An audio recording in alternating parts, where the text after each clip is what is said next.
You ask Tiger to solve. This deals with linear equations with one unknown. The final result is x equals -5/7. Let's solve it step by step. Simplify the expression.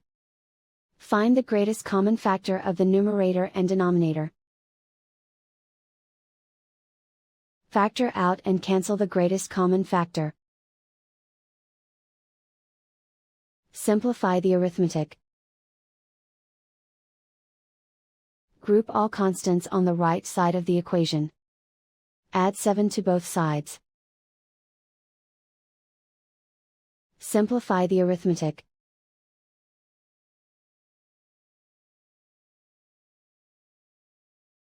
Isolate the v. Divide both sides by 7. Simplify the fraction. And so the final result is x equals -5/7.